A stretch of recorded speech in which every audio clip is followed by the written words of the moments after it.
Well, we just heard from Danny Ainge covering everything from the draft to our beloved Tommy to player development, and we are talking all about it. Mariah, Janos here with Bobby Manning. I want to talk about the draft Rest first. in peace, Tommy. Yes, absolutely. Rest in peace to an absolute legend all throughout Boston. Very beloved. Now, I want to talk about the draft first things first. 3 first-round picks, a second-round pick.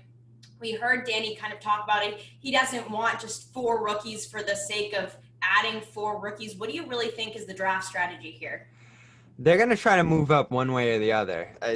There's no room on the roster for 4 players, and that's a given. We didn't even have to ask that question to know that one.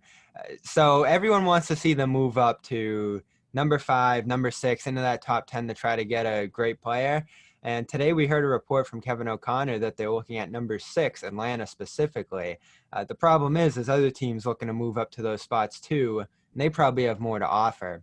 The sense I got from the Celtics is kind of a given. 2 things today. They're going to look for athletic guys and shooters, which they're always going to do.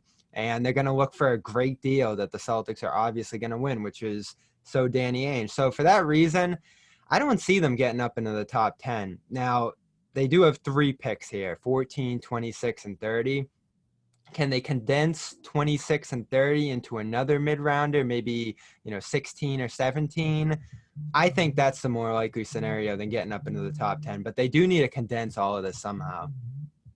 Absolutely. Garden Report is brought to you by Manscaped. Get 20% off and free shipping with the code GARDEN20 at manscaped.com. That's 20% off with free shipping at manscaped.com and use code GARDEN20. Take the leap and join the Manscaped movement today.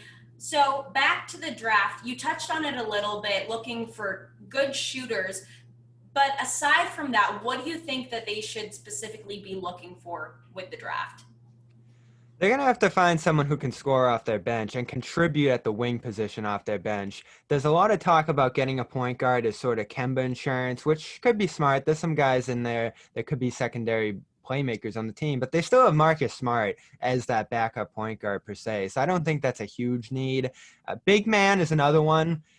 Onyeka Okongwu has gotten a ton of hype in the Celtics land, and not only is he going to go very high in this draft, but I think if you pick a guy like that or move up to get a center, you're essentially giving up on Rob Williams, which I'm not ready to do either. And if we look at the biggest problem with the Celtics last year, Semi Ojeleye, Javonte Green, Romeo Langford, those guys weren't ready to contribute as another wing.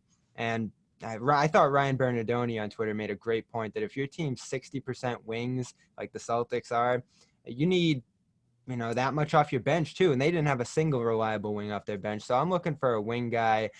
There's quite a number of them in this draft. That's where the league's going. And that's where this team has always been based on. So I'm going wing if it comes to a position here.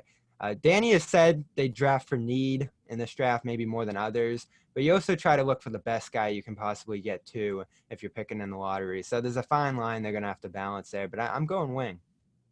Going wing. All right, we'll see what happens. For all of our Celtics coverage, head to clnsmedia.com and subscribe to our YouTube channel over at Celtics All Access.